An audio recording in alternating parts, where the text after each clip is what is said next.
Hi! Welcome back to I Love Bananas. Today we watched 6 episodes from season 1 of I Love Lucy, and I have to reference the collection to remember the titles. The Adagio, The Benefit, The Amateur Hour, Lucy Plays Cupid, Lucy Fakes Illness, and Lucy Writes a Play. Most of these unremarkable episodes. Yeah. Same format of something happens, there's drama, and somehow Lucy ends up performing or not performing. Right. The 2 that stood out from this disc were Lucy Fakes Illness and Lucy Writes a Play. Yes. In Lucy Fakes Illness, she's faking, like, I don't want to say psychosis, but she's faking a mental illness. Yeah, she pretends she's like, I'm gonna do everything I can to make Ricky believe I've gone crazy. Yes. And so she has amnesia and then she reverts to being a child. Yeah. And this was all so that he would feel bad for her and put her in the show. And then Ricky finds out and then really leans into it in order to teach her a lesson, as he is one to do. Right, so he gets a fake doctor friend to tell her she has Bluths or something. Oh god, yeah, it was blue glue glue. And she ends up saying something that makes no sense because It came from the back of a bird. Right, it came from bird's legs, and she'll have to get her thorax removed or something. Florks, I don't know. Mm-hmm. It's a made up stuff. Then gotcha in the end. Oh, you were faking and you knew it. Ricky, you said during this episode that the themes of this show are Girlboss, Gatekeep, and Gaslight. And they are. They are. That's what they do every episode. Lucy wants to be a girl boss. Ricky doesn't want her to be on the show. Gatekeeping. And then they both gaslight each other into whatever they think they want. That happens every episode.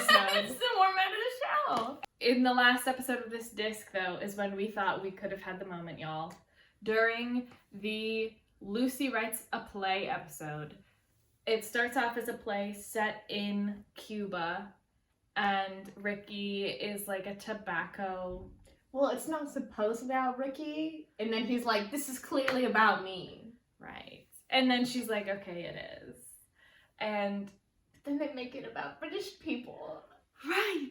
But then they make it about British people because Lucy, Ethel, and Fred were like, pip pip, cheerio, oi, tea. Because they couldn't all speak Spanish.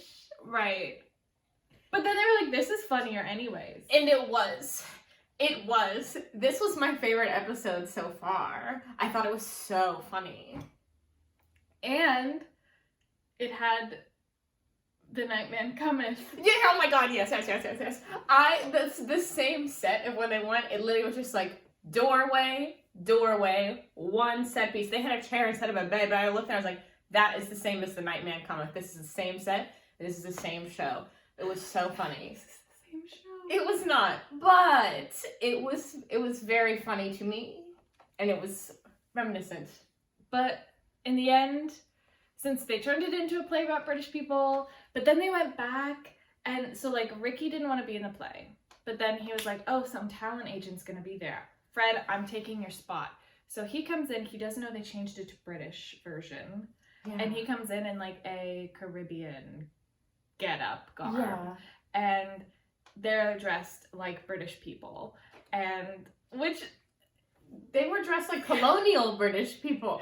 Yeah, or Ethel had on a Marie Antoinette almost type of wig. Yes, and Lucy looked like she looked like equestrian. Yes, and so Ricky comes in and he's in this island wear, and they're like, what are you doing? He's saying his lines in Spanish. We changed it to British.